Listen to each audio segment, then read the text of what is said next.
Welcome to Telugu one news. నేను రూపానాదెళ్ళ. ఎన్నికల code అమల్లోకి వచ్చిన తర్వాత బదిలీ చేసిన వారి స్థానంలో నియమించేందుకు రాష్ట్ర ప్రభుత్వం కొందరి పేర్లను సూచించింది. వారిలో ఎవరిని నియమించారు అన్నది పూర్తిగా ఈసీ అధికారం అని చెప్పుకొస్తుంది సిఎస్. అక్కడి వరకు ఓకే, ఒప్పుకోవచ్చు. అయితే ఎలాంటి అధికారుల పేర్లను ప్రతిపాదించారు అన్నదే ఇక్కడ చర్చ. కలెక్టర్లు, ఎస్పీ లాంటి కీలకమైన పోస్టుల్ని నియమించడానికి వివాదాలకి అతీతంగా ఉండే అధికారుల పేర్లను ప్రతిపాదించాలి. అయితే ఇక్కడ వాళ్ళ స్వార్థం కోసం ఈసీ కళ్లకు గంతలు కట్టి ఇంత కీలకమైనటువంటి ఎన్నికల సమయంలో వివాదాస్పద ఎస్పీలను బదిలీ చేసి వారి స్థానంలో అధికార పక్షానికి కొమ్ము కాస్తున్నటువంటి అధికారుల పేర్లని మళ్ళీ ప్రతిపాదించడం అనేది ఇక్కడ ప్రధాన విమర్శగా ఉంది. ఈ విషయంపై చర్చించడానికి మనతో పాటు ప్రముఖ అనలిస్ట్ సువైర గారు ఉన్నారు. వారితో మాట్లాడదాం. సార్ నమస్కారం. నమస్కారం సార్, ఇక్కడ అధికార పార్టీకి ఊడిగం చేస్తున్న అధికారులను బదిలీ చేసి అదే ప్లేస్లో మళ్ళీ అధికారులకి అనుకూలంగా ఉండే వాళ్ళని ఇక్కడ మళ్ళీ పోస్టులు ఇవ్వటం జరిగింది. వాళ్ళ పేర్లనే ప్రతిపాదించారు. ఈ విషయంలో కూడా జగన్ పావులు కదిపాడని అనుకోవచ్చా? ఇది ఇప్పుడు ఆంధ్రప్రదేశ్ విషయంలో టోటల్గా అడ్మినిస్ట్రేషన్ సిస్టమ్ అంతా కూడా ఎప్పుడో పొల్యూట్ అయిపోయింది అనేది మనం 5 సంవత్సరాలుగా చూస్తున్నాం. అవును సార్. పోలీసులు కానివ్వండి, అడ్మినిస్ట్రేషన్ ఐఏఎస్లు కానివ్వండి, మొత్తం అంతా కూడా ఏకపక్షంగానే ఉంది. ఇప్పుడు మనం సామెత ఉంటుంది, కుమ్మరాములో ఇత్తడి ముక్కలు ఎక్కడ దొరుకుతాయి అని. ఇప్పుడు ఎతికినా కష్టమైన పరిస్థితి కానీ అక్కడ కనపడుతుంది. అక్కడ నిజాయితీపరులైన అధికారులు లేకపోలేదు, ఉన్నారు. కాకపోతే ఏంటంటే ఒక ఎలక్షన్ కోడ్ అమల్లోకి వచ్చిన తర్వాత నిష్పక్షపాతంగా ఎన్నికలు జరగాలన్నప్పుడు ఒక ఆరోపణలు వచ్చినప్పుడు, ప్రధాన ప్రతిపక్షాలు ఆరోపణలు చేసినప్పుడు ఎలక్షన్ కమిషన్ పరిశీలించి ఉన్నాళ్లలో మంచి వాళ్ళని లిస్టు పంపించమని చీఫ్ సెక్రటరీకి ఆదేశిస్తారు. చీఫ్ సెక్రటరీ రాష్ట్ర ప్రభుత్వం ఏం చేస్తుందంటే ఒక్కొక్క పోస్టుకి 3 చొప్పున పేర్లు వాళ్ళకి ప్రతిపాదించాలి. ప్రతిపాదించినప్పుడు ఉన్నాళ్లలో వాళ్ళ ట్రాక్ రికార్డు చూసుకుని ఈసీ అనేది పంపించాలి. మరి వీళ్ళ ట్రాక్ రికార్డు ఎవరు పంపించాలంటే రాష్ట్ర ఇంటెలిజెన్స్ శాఖ నుంచే వెళ్ళాలి. ఎన్నికల సంఘానికి ప్రత్యేకమైన ఇంటెలిజెన్స్ శాఖ ఎక్కడ ఉండదు కాబట్టి. ఇప్పుడు ప్రధానమైన ఆరోపణ ఎక్కడ వస్తుంది ఆంధ్రప్రదేశ్లో? చీఫ్ సెక్రటరీ మీద, డీజీపీ మీద, ఇంటెలిజెన్స్ చీఫ్ మీదే ప్రధానమైన ఆరోపణలు వస్తున్నాయి. వీళ్ళ మూలాన ఎన్నికలు జరగవు, వీళ్ళను తక్షణం తొలగించండి, వీళ్ళ ప్లేస్లో వేరే వాళ్ళని నియమించండి అని ప్రధాన ప్రతిపక్షాలన్నీ గగ్గోలు పెడుతున్నాయి. అసలు అక్కడ మొదలు పెట్టకుండా ఎన్నికల సంఘం సరే ఏదో కొన్ని ఆరోపణలతో ఎప్పటి నుంచో ఏకపక్షంగా కార్యకర్తల మీద, అది ప్రతిపక్ష కార్యకర్తల మీద ప్రతిపక్ష కార్యకర్తలను హింసిస్తా, ఇబ్బంది పెడతా, అక్రమ కేసులు పెడతా చాలా దారుణాలకు ఒడిగడుతున్నారు అనే ఆరోపణలు ఎప్పటి నుంచో కొంతమంది ఎస్పీల మీద ఉన్నాయి. గత 5 ఏళ్ల నుంచి చూసినప్పుడు కూడా చాలామంది కొన్ని వందల వేల సంఖ్యలో ఇటువంటి ఇబ్బందులు పడినటువంటి సంఘటనలు మనం డాక్టర్ సుధాకర్ గారి దగ్గర నుంచి తీసుకుంటే అనేకం కళ్ళ ముందు జరుగుతూ వచ్చినాయి. ఇంకోటి ఏంటంటే ఎవరైతే బాధితులు వెళ్ళి పోలీస్ స్టేషన్కి వెళ్తే వాళ్ళ మీదే తిరిగి కేసులు పెట్టి వాళ్ళని హింసించే కార్యక్రమాలు అనేకం జరిగినాయి. పోలీసులే అలా చేస్తుంటే ఎవరు? మరి దీన్ని మొత్తాన్ని సమీక్షించాల్సింది ఎవరు? కేంద్ర ప్రభుత్వం సమీక్షించాలి, ఎన్నికల సంఘం సమీక్షించాలి. ఇవాళ ఎన్నికల సంఘం ఎవరి చేతిలో ఉంది? కేంద్ర ప్రభుత్వం చేతిలో ఉంది. మోడీ, అమిత్ షా గారి చేతుల్లో ఉంది. మరి వాళ్ళు కదా ఇక్కడ కూటమిలో ఒక భాగస్వామ్యమైన పార్టీ కింద వాళ్ళు కదా దీని మీద దృష్టి పెట్టాల్సింది. వాళ్ళు ఎందుకని నిమ్మకు నీరెత్తినట్టు ఉంటున్నారు ఇవాళ అనేది వాళ్ళ $1 మిలియన్ ప్రశ్న. ఏదో సామెత ఉంటుంది, పిల్లి గుడ్డిదైతే ఎలికలు ఏమైనా చేస్తాయి అని చెప్పి. అట్లాగే ఇప్పుడు కేంద్ర ప్రభుత్వం అనేది ఉదాసీనంగా కావాలని ఉద్దేశపూర్వకంగా అధికార పార్టీని ఇంకా సమర్థిస్తుంది అనేది సామాన్య ప్రజల్లో ఉన్నటువంటి ఒక అనుమానం. నిజంగా కనుక వాళ్ళు కన్నేరు చేసి నిష్పక్షపాతంగా పెట్టాలి అని అంటే అది 5 నిమిషాల పని, పెద్ద సమస్య ఏం కాదు. అవును సార్. ఇప్పుడు రీసెంట్గా మోడీ గారు కూడా అధికారుల వైఫల్యాన్ని చిలకలూరుపేట సభ దగ్గర ఆయన ఉండగానే విఐపి ప్లేస్లోకి జనాలు రావడం జరిగింది. వాళ్ళ వైఫల్యాన్ని ఆయన స్వయంగా చూసారు. దాంట్లో నాకు తెలుసు, నాకు సమాచారం, అక్కడ కావాలని ఉద్దేశపూర్వకంగానే పోలీస్ అధికారులు, అక్కడ ఉన్న ఐజీ, ఎస్పీ స్థాయి అధికారులు ఆ రోజు ఉన్నవాళ్ళు సమీక్ష సమావేశాలు రివ్యూ మీటింగులు పెడతారు కదా, ముందు రిహార్సల్స్ లాగా జరుగుతాయి. ఒక ప్రధానమంత్రి రాష్ట్రపతి వస్తే ముందు పోలీస్ యంత్రాంగం అంతా కూడా బందోబస్తు డ్యూటీ ఎట్టా చేయాలి, ట్రాఫిక్ని ఎట్టా మళ్లించాలని ఒక సమీక్ష సమావేశాలు పెడతారు. పెట్టినప్పుడు ఆ జిల్లా పోలీసులు ఒక్కళ్ళే చాలరు కదా, అత్యున్నతమైన సెక్యూరిటీ ఉండాలి కాబట్టి రాష్ట్రంలో ఇతర ప్రాంతాల నుంచి కూడా సిఐల్ని డిఎస్పీలని అందరినీ అక్కడికి డిప్లాయ్ చేసి వాళ్ళందరికీ రివ్యూ మీటింగ్ లాగా ఓరియంటేషన్ లాగా పెడతారు. పెట్టినప్పుడు ఎవరైతే అక్కడ ఎస్పీలు ఉన్నారో ఎస్పీలు కానీ ఐజీ కానీ వాళ్ళు ఓవరాల్గా చెప్పారు, ఏదో జరుగుతుంది మీరేం పెద్ద పట్టించుకోమాకండి, ట్రాఫిక్ మీరు కంట్రోల్ చేయొద్దు అనేది చెప్పారు అనేది అక్కడ బలమైన ఒక ఆరోపణ. అది ఎక్కడి నుంచి వచ్చిందంటే డిపార్ట్మెంట్లో ఉన్న కొంత వ్యక్తుల నుంచి బయటకు వచ్చినటువంటి సమాచారం. అది మనకు తర్వాత కళ్ళగట్టినట్టు కనిపించింది ఆ వైఫల్యం కూడా. కావాలనే వాళ్ళు దాన్ని నీరు కార్చాలి, అక్కడ రక్షణ కానివ్వండి, అక్కడ దాన్ని ఫెయిల్ చేయాలనేది వాళ్ళందరూ కూడా ఒక రకంగా చూస్తే అధికార పార్టీ ఏజెంట్లు కానీ పనిచేశారు అనేది మన కళ్ళ ముందు కనపడుతుంది. అవును సార్, అయినా వాళ్ళ మీద యాక్షన్ తీసుకునే సమయం కూడా చాలా ఎక్కువ తీసుకున్నారు, 20 రోజుల దాకా తీసుకున్నారు. మరి ఇక్కడ రాష్ట్రంలో కూడా ఎన్నికల కమిషనర్ ఉంటారు, ఆయన దృష్టి కూడా వెళ్తాయి కదా, అది ఇమీడియట్ గా 48 hours లో జరిగిపోవాలి, చర్య తీసుకోవాలి. ఇవాళ వరకు కూడా ఇంకా ఎన్నికలు సమీపించి రేపో మాపో షెడ్యూల్తో మొదలయ్యే టైంకి కూడా ఇవాళ కూడా ఇంకా అక్కడ దిద్దుబాటు చర్యలు ఏమీ లేవు. మీరు కొన్ని సెన్సిటివ్ జిల్లాలను తీసుకుంటే అనంతపురం లాంటి జిల్లాల్లో ఫ్యాక్షన్ జోన్లో ఉన్న 4 రాయలసీమ జిల్లాల్లో తెలుగుదేశం పార్టీ కార్యకర్తలను జనసేన కార్యకర్తలను అనేక మందిని హింసకు గురి చేశారు. తర్వాత మీకు విజయవాడలో కానివ్వండి, విజయవాడలో పార్టీ ఆఫీసును విధ్వంసం చేస్తేనే దాని మీద దిక్కు మొక్కు లేదు. గన్నవరంలో ఆవిడెవరో ఎయిర్పోర్ట్ నుంచి వచ్చి కడప నాయకురాలు ఫోటో తీస్తా అంటే ఎన్నికల కోడ్ని వైలేట్ చేస్తా వాళ్ళు ఫ్లెక్సీలు పెట్టారని చెప్పి ఆవిడ ఫోటోలు తీస్తే ఆవిడ కారు మీద దాడి చేసి ఆవిడ చుట్టుముట్టి ఆవిడ మీద కూడా తిరిగి కేసు పెట్టే ఘటనలు బాధితుల మీదే తిరిగి కేసులు పెట్టడం, అది అటువంటి అది అంతా నిత్యకృత్యమైపోయింది. ఈ మూల నుంచి ఆ మూల వరకు రాష్ట్రం మొత్తం కూడా పోలీసింగ్ అనేది సరిగ్గా లేదు. ఎవరన్నా ప్రశ్నిస్తే 5 ఏళ్లలో ఎంతమంది మీద, ఎన్ని వేల మంది మీద అక్రమంగా సిఐడిలను ఉపయోగించి ఎంత హింస పెట్టారు, ఎంతమందిని కావాలని ఉద్దేశపూర్వకంగా కేసులు ఇరికిచ్చారు. కరోనా టైంలో అయితే ఆ రాక్షసంగా దుర్మార్గంగా కావాలని కరోనా అంటించే విధంగా ప్రవర్తించడం, కక్షపూరిత చర్యలు. అసలు సిఐడి అనే దాన్ని ఇటువంటి వాటికి వాడకూడదు. సిఐడి అనేది దానికి ఒక ప్రత్యేకమైన బాధ్యతలు ఉంటాయి. దాన్ని తీసుకొచ్చి పనికిమాలిన కేసులకు సిఐడికి అప్పచెప్పి భయభ్రాంతులకు గురి చేసి సమాజాన్ని అందరినీ భయభ్రాంతులకు గురి చేసి వాళ్ళు 41 నోటీసు ఇచ్చేసి అసలు కొన్ని కేసులు అయితే మూసేయాలి, చిల్లర కేసులు అంటే పెట్టి కేసులు. అటువంటి వాటికి కూడా పిలవటం, పోలీస్ స్టేషన్ అక్కడ పిలిచి కూర్చోబెట్టి ఉదయం నుంచి సాయంత్రం దాకా యువత చిన్న చిన్న యువతల మీద, యువత ముసలాళ్ళు ఏమన్నా అందరినీ హింస పెట్టారు. అక్కడ మహిళలను కూడా చూడకుండా ఆవిడెవరో పోస్ట్ పెడితే గుంటూరులో ఒక మహిళను కూడా ఇబ్బంది పెట్టారు, ఆవిడ హోటల్ మూపించేసారు. ఇటువంటి చాలా జరిగింది నిత్యకృత్యం. అది ఒక రాజకీయం జరుగుతుంది. గత 5 సంవత్సరాలుగా అక్కడ ఆటవిక రాజ్యం వెళ్తాంది. ఈ ఆటవిక రాజ్యం ఎట్లా నడుస్తుంది? పోలీసుల సహకారం ఉంటేనే ఆటవిక రాజ్యం నడుస్తుంది, ఐఏఎస్ల సహకారం ఉంటేనే ఆటవిక రాజ్యం నడుస్తుంది. ఇవాళ మనం ప్రధానంగా ఎవరిని అనాలి అంటే అక్కడ చీఫ్ సెక్రటరీగా ఎవరైతే ఉన్నారో వాళ్ళది, డీజీపీగా ఉన్న వ్యక్తులదే బాధ్యత అవుతుంది. అట్లాగే ఇంటెలిజెన్స్ చీఫ్గా ఉన్న వ్యక్తిది కూడా ప్రధానమైన బాధ్యత అవుతుంది. అలాగే అక్కడ సిఐడి చీఫ్గా ఉన్న వ్యక్తి కూడా చాలా స్థాయి దిగజారి మాట్లాడటం. చంద్రబాబు నాయుడు గారి కేసు విషయంలో మనం ఢిల్లీలో కూడా ఆయన ప్రెస్ మీట్లన్నింటినీ మనం గమనించేటట్టయితే ఐపీఎస్ అనే పదవికే ఒక కళంకం తెచ్చేటట్టు మాట్లాడిన తీరు మనం అందరం చూసాం. ఇది ఐపీఎస్ అంటే ఒక ఆంధ్ర రాష్ట్రానికి సంబంధించింది కాదు, భారతదేశం మొత్తానికి సంబంధించిన సర్వీస్ ఐఏఎస్ ఐపీఎస్ అని. అది వాళ్ళు మాట్లాడేటప్పుడు స్పృహతో మాట్లాడాలి, అంతేగాని చాలా సిల్లీగా మాట్లాడితే ఏంటంటే భారతదేశం మొత్తం ఉన్న ఐపీఎస్కే అది ఒక కళంకంగా మారిపోతుంది.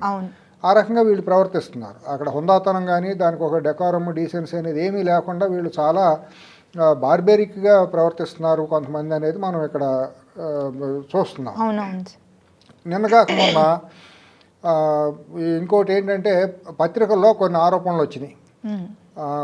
ఇంకోటి ఇక్కడ ప్రధానంగా ఒక ఇదేంటంటే నాన్ కేడర్ వాళ్ళని, అంటే ఎక్కడ ఇంతవరకు ఎస్పీలుగా చేయని వాళ్ళని, ప్రమోటర్ని ఎక్కడ వేయకూడదు, డైరెక్ట్ ఐపీఎస్ని జిల్లాల ఎస్పీలుగా పెట్టాలి అనేది ఒక నిబంధన ఉంది అనేది చెబుతున్నారు. చెబుతున్నప్పుడు అంత పెద్ద రాష్ట్రంలో డైరెక్ట్ ఐపీఎస్ లేకపోలేదు కదా. కావాలని ఉద్దేశపూర్వకంగానే కొన్ని చోట్ల కన్ఫర్డ్ ఐపీఎస్ని జిల్లాల అనుభవం లేని వాళ్ళని నాన్ క్యాడర్ ఎస్పీలను వేశారు అనేది ఒక మాట తెలుస్తుంది. అవును. సరే, నాన్ క్యాడర్ ఎస్పీలు వేయకూడదంటే సమర్థులు వేయొచ్చు, అది పెద్ద సమస్య ఏం కాదు. వాళ్ళు కూడా సిఐ నుంచి ఎస్ఐ నుంచి వచ్చి నాన్ క్యాడర్ ఎస్పీలుగా అవుతారు సహజంగా, డైరెక్ట్గా లేదా డిఎస్పీలు అవుతారు. డిఎస్పీలుగా రిక్రూట్ అయిన వాళ్ళు కూడా నాన్ క్యాడర్ ఎస్పీలుగానే వస్తారు. వాళ్ళకు కూడా కొంత గ్రౌండ్ రియాలిటీలో కొంత అనుభవం ఉంటుంది, లేదని చెప్పడానికి లేదు. కానీ నిజంగానే ఎన్నికల సంఘంలో కనుక డైరెక్ట్ ఐపీఎస్లో రావాలనుకున్నప్పుడు వాళ్ళనే వేయాలి. మరి వీళ్ళు కావాలనే చీఫ్ సెక్రటరీ కూడా ఎటువంటి రాజకీయ పార్టీ ఎవరైతే అధికార పార్టీకి కొమ్ము కాస్తా ప్రధానమైన చీఫ్ ఎలక్షన్ ఏజెంట్గా బిహేవ్ చేస్తున్నారనే ఆరోపణ ఉందో, ఆయన కూడా కావాలనే వాళ్ళు ఒక లిస్ట్ అవుట్ చేసి ఆ లిస్ట్నే ఈసీకి పంపిస్తున్నారు. మరి ఈసీ కూడా దాని మీద ఒక కన్ను వేయాలి కదా. ఈసీ ఎందుకని ఇది ఒక చూసి చూడనట్టు ఉందనేది ఇవాళ పెద్ద ప్రశ్న. నిన్న మొన్న ఒకటి చూస్తే పత్రికల్లో ఏ పార్టీ మీద అయినా ఆరోపణలు వస్తాయి లేదా వార్తలు వస్తాయి. వార్తలను ఆరోపణలు అనుకోవచ్చు, నిజాలు అనుకునే వాళ్ళు కొంతమంది ఉంటారు. ఇప్పుడు సాక్షి పేపర్లో రోజువారీ వచ్చే వార్తలు అరాచకంగా అబద్ధాలు అలవోగ్గా రాసేయట్లేదా, టీవీలో వాళ్ళు ఇష్టానుసారంగా ఇది చేయట్లేదా, జుగుప్సాకరమైనటువంటి వార్తలు అంటానికి వీళ్ళు దృశ్యాలు మనం చూపించట్లేదా, అబద్ధాలు ప్రచారం చేయట్లేదా, దాని మీద లేనిది కొన్ని పత్రికల్లో వచ్చినాయి అని చెప్పి చీఫ్ సెక్రటరీ ఒక లెటర్ రాశాడు. ఎట్లా రాస్తాడు చీఫ్ సెక్రటరీ? నీకున్న నిబంధనలు నీకు కొన్ని ఉన్నాయి, నువ్వే రాజ్యాంగం నీకేం విశేషమైన అధికారాలు ఏమి ఇవ్వాలి, నువ్వే సుప్రీం బాస్ ఏం కాదు. ప్రజాస్వామ్యంలో రాజ్యాంగం గొప్పది, రాజ్యాంగంలో పౌరులు గొప్పవాళ్ళు, పౌరుల హక్కులు గొప్పవి. పౌరులు కానీ ఎవరన్నా కానీ వాక్ స్వాతంత్రంలో ఒక విమర్శ చేస్తే దాన్ని నువ్వు కౌంటర్ చేస్తావు, పత్రికా ప్రకటన ఎట్లా విడుదల చేస్తావు అంటే ఇండైరెక్ట్గా నువ్వు బెదిరిస్తావని అంత చూస్తానని. అట్లాగే ఒక డీజీపీ ఒక పోలీస్ ఆఫీసరు అసోసియేషన్ పేరుతో ఒక లేఖను విడుదల చేశారు. పోలీస్ ఆఫీసర్స్ అసోసియేషన్ అనే పేరుతో ఒక లేఖను విడుదల చేశారు. రెండు సైమల్టేనియస్గానే వచ్చినాయి.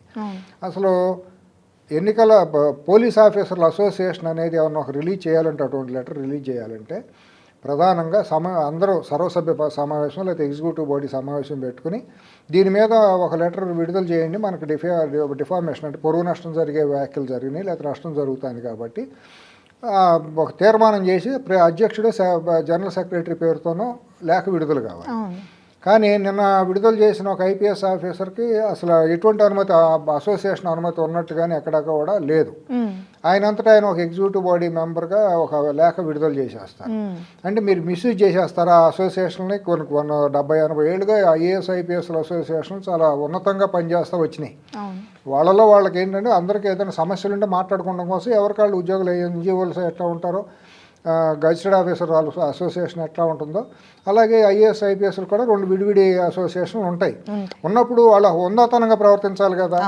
ఇంతేగాని ఈ రకంగా అసభ్యంగానూ డిక్టేటర్షిప్లో ఒక వీధి రౌడీ ప్రదర్శించినట్టు ప్రదర్శించకూడదు కదా, వాళ్ళు బిహేవ్ చేయకూడదు కదా.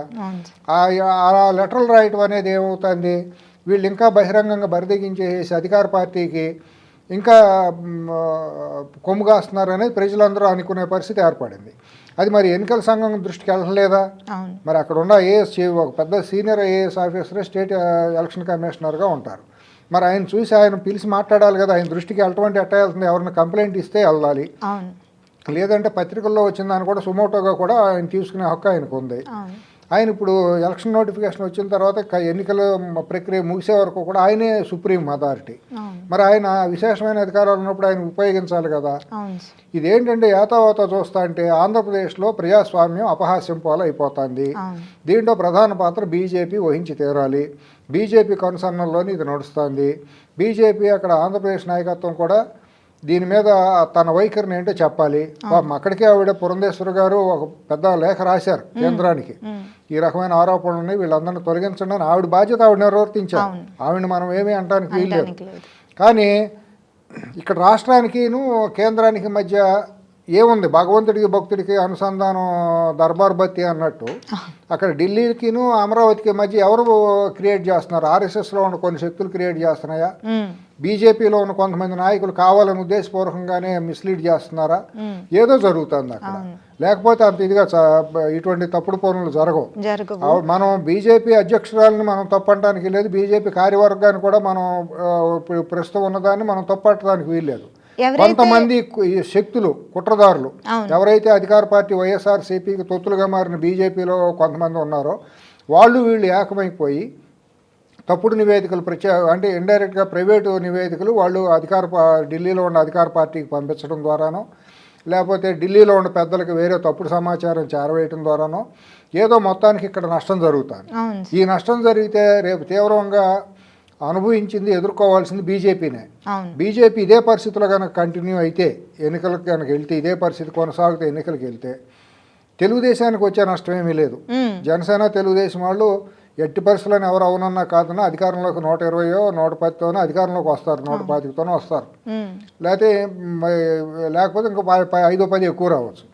కానీ బీజేపీ తుడిచిపెట్టుకుపోవడం మాత్రం ఖాయం. ఇదే కుట్రతో కనుక ఇదే అశ్లీలమైన పాదం ఏం మాట్లాడదు, అశ్లీలవనాలో అసభ్యవనాలో లేకపోతే అసాంఘిక వనాలో కూడా తెలియట్లే వాళ్ళు. పదాలు లేవు బీజేపీ ప్రవర్తిస్తున్న తీరు చూస్తే. కూటమి నైతిక విలువలకు వ్యతిరేకంగా కలిసి పోటీ చేసినప్పుడు అందరూ సమపాళ్లలో బాధ్యత తీసుకోవాలి. అక్కడ ప్రజల కోసం పనిచేయాలి. ఎవరో తెలుగుదేశం కోసం చేయవలసిన లేదు, జనసేన కోసం అవసరం లేదు, బీజేపీ కోసం అవసరం లేదు, తెలుగు సమాజం కోసం ఆంధ్రుల కోసం పనిచేయాలి. అక్కడ సమాజంలో అందరికీ కూడా మంచి జరిగేటట్టు బిహేవ్ చేయాలి రాజకీయ పార్టీ. అసలు ప్రజల కోసం పనిచేస్తున్న పరిస్థితి కనిపించట్లేదు కదండి. అధికార పక్షానికే కొమ్ము కాస్తున్నారు. బీజేపీ వాళ్ళు వాళ్ళ తీసుకోవాల్సిన బాధ్యత కనుక అది విస్మరిస్తే రేపు ప్రజలు వాళ్ళని చీకొడతారు. వాళ్ళకి ఈ కూటమిలో తతిమ 2 పార్టీలకు ఓట్లు పడతాయి కానీ ట్రాన్స్ఫర్ అవుతాయి. కానీ బీజేపీ తరపున నిలబడిన ఆ కమలం గుర్తు మీద ఎవరైతే నిలబడతారో పార్లమెంటు అసెంబ్లీ సభ్యులు ఒక్కళ్ళు కూడా గెలిచే అవకాశం అనేది మాత్రం ఉండనే ఉండదు. అది వాళ్ళు గమనించాలి. మరి ఆ మాత్రం కూడా స్పృహ లేకుండా దీనికి పూర్తిగా బాధ్యత తీసుకోవాల్సింది బీజేపీనే. ఇక్కడ బీజేపీలో ఉంటా వైసీపీకి అంటగాగుతా వైసీపీకి పనిచేసే వాళ్ళు 2-3 ఉన్నారు. 3 వాళ్ళు ఎవరో తెలియదేం కాదు. ఆ ద్రోహులు ఎవరు అనేది ఆ పార్టీ వాళ్ళకి తెలుసు, ప్రజలందరికీ కూడా తెలుసు. కానీ అటువంటి ద్రోహుల మాటిని నడిచే కేంద్రంలో ఉన్న బీజేపీ నడిస్తే మరి ఆ బీజేపీని ఏమనుకోవాలి మనం? అంతేగా. ఇప్పుడు మరి మొన్న ఎన్నికల ప్రచారానికి తొలి ఘట్టంగా వచ్చినప్పుడు ఆ చిలకలూరిపేట సభలో మోడీ గారు ఏమీ రూలింగ్ పార్టీ వైఫల్యాల గురించి ఒక మాట కూడా మాట్లాడాల. ఇవాళ కూడా రూలింగ్ పార్టీ అధికార పార్టీ యొక్క వైఫల్యాలు అక్రమాలు మీద ఆంధ్రప్రదేశ్ బీజేపీలో పదవులు అనుభవించిన వాళ్ళు ఇక్కడ ఎవరైతే మేము నాయకులుగా ఉన్నామని చలామణి 5 ఏళ్ల పాటు విర్రవీగారు వాళ్ళు ఎక్కడున్నారో తెలియట్లా. కేవలం ఆవిడ ఒక పురంధేశ్వరి గారు ఒక్కళ్ళే కంఠశోషతో మాట్లాడుతున్నారు. కానీ తర్వాత ఉన్నాళ్ళు గత మాజీ అధ్యక్షుడు సోము వీర్రాజు ఏమైపోయాడు, ఆయన ఎందుకు మాట్లాడు? జీవీఎల్ నరసింహారావు ఎక్కడో ఉండి సన్నాయి నొక్కులు నొక్కుతూ ఉంటాడు, పనికిమాలంతా భాష మాట్లాడతాడు. అధికార పార్టీ మీద ఎందుకు నువ్వు దాడి చేయవు? వాళ్ళు చేసిన అక్రమాలు అన్యాయాల మీద నువ్వు ఎందుకు మాట్లాడవు? అసలు నీకు రాష్ట్రానికి సంబంధం లేదు, నీ ఊరు ఎక్కడో తెలియదు, నువ్వు ఎక్కడో ఉత్తరప్రదేశ్లో రాజ్యసభకు అయినాడు, ఎక్కడికి వచ్చి తగునమ్మా అని ఎక్కడికి వచ్చి రాజకీయాలు చేస్తావేంటి? ఆ విష్ణువర్ధన్ రెడ్డి అని అతను ఎక్కడున్నాడో తెలియదు. నిన్న మొన్నటి దాకా వైసీపీకి ఒక కోవట్లాగా ఉన్నాడు అనేది అనేక ఆరోపణలు అతని మీద ఉన్నాయి. నిజంగా అతనికి బీజేపీ మీద అంత ప్రేమ ఉన్నప్పుడు ఇవాళ అధికార పార్టీ చేస్తున్న రాజకీయాల మీద నువ్వు ఎందుకు మాట్లాడవు? మరి ఇటువంటి వాళ్ళు జాతీయ స్థాయిలో మరి కొన్ని పదవులు అనుభవించారు కదా, మరి వాళ్ళందరూ ఇవాళ ద్రోహుల కింద మిగిలిపోతున్నారు కదా. వాళ్ళ మీద ఏళ్ళని ఆలైపుకి తిప్పి చూపిస్తున్నాయి కదా. వీళ్ళ మూలాన ఏదో నష్టం జరుగుతుందనే ఆరోపణలు అనుమానాలు అందరికి ఉన్నాయి కదా. మరి వాళ్ళు బాధ్యత తీసుకుని ముందుకు రావాలి కదా. అందరూ కలిసి ఉమ్మడిగా వెళ్తేనే కదా కూటమి విజయం సాధించేది. అట్టా కాకుండా ఒక పక్క పోలీసులు ఐఏఎస్లు ఏకపక్షంగా అధికార పార్టీ ప్రధాన ప్రతిపక్ష పార్టీల మీద ఇంకా కుట్రపూరితంగా వ్యవహరిస్తా, ఇంకా కార్యకర్తలని వేధించుతా, ప్రజాస్వామ్యాన్ని రాజ్యాంగాన్ని తొంగలో దొక్కేసి ఈ రకంగా ప్రవర్తిస్తా అంటే మరి వీళ్ళు బీజేపీ వాళ్ళు మాట్లాడకుండా శకుని పాత్ర పోషించటం, శల్యుని పాత్ర పోషించటం అనేది జరుగుతుంది. ఇది వాళ్ళకి భారీ మూల్యం చెల్లించుకోవడం ఖాయం. ఇదే కనుక పరిస్థితి జరిగితే కూటమి తరపున లేదు అనుకుంటున్నారు. కానీ ఎవరు ఒక్కళ్ళు కూడా పార్లమెంటు మెంబర్లు గెలవరు, ఒక్క అసెంబ్లీకి కూడా గెలవరు. తెలుగు వాళ్ళు ఆంధ్రులు మాత్రం వాళ్ళకి తగిన బుద్ధి చెబుతారు. వాళ్ళకి ఇదే పరిస్థితి కంటిన్యూ అయితే మాత్రం ఇదే ట్రాన్స్ఫర్లు సరిగ్గా చేయకుండా, ట్రాన్స్పరెంట్గా చేయకుండా, నిష్పక్షపాతమైన అధికారులను పెట్టకుండా, ఈ ఎస్పీల బదిలీల ఎస్పీలే కదమ్మా, చీఫ్ సెక్రటరీని మార్చాలి, డీజీపీని మార్చాలి, ఇంటెలిజెన్స్ చీఫ్ని మార్చాలి, సిఐడి చీఫ్ని కూడా మార్చాలి. వీళ్ళ మీద ప్రధానమైన ఆరోపణలు ఎప్పటి నుంచో ఉన్నాయి. వీళ్ళని పక్కన పెట్టకుండా ఎన్నికలకు వెళ్తే మాత్రం ఎన్నికలు సజావుగా జరగవు. అది కేంద్రంలో ఉన్న బీజేపీ గమనించకపోతే తన గొయ్యి తాను తవ్వుకున్నట్టు అవుతుంది. ఇది ఈ ఒక ఆంధ్రప్రదేశ్తో ఆగదు. ఈ అసహ్యం ఎవరైతే బీజేపీ చేసే కుట్రలు ఇక్కడ తెలంగాణలో ఉన్న తెలుగు వాళ్ళు కూడా ఆంధ్ర మూలాలు కలిగిన వాళ్ళు ఇక్కడ ఉన్నారు కదా, కనెక్టివిటీ ఉంది కదా, మానసిక బంధం. అవును. హైదరాబాద్లో ఉన్నవాళ్ళు కూడా పానీలే అన్న సానుకూల దృక్పథం ఉన్నవాళ్ళు కూడా మనసు మార్చుకుంటారు. ఇక్కడ కూడా తీవ్రమైన నష్టం బీజేపీకి జరిగి తీరుతుంది. అదే బీజేపీ గమనించి కఠినమైన చర్యలు కనుక తీసుకోకపోతే చాలా ప్రజాస్వామ్యానికి రాజ్యాంగానికి మాత్రం ఈ ఐఏఎస్ ఐపీఎస్లు ఇటువంటి వాళ్ళ మూలాన చాలా తీవ్రమైన నష్టం జరుగుతుంది. ఎన్నికలు కూడా సజావుగా జరగవమ్మా. అవును సార్, థ్యాంక్ యూ.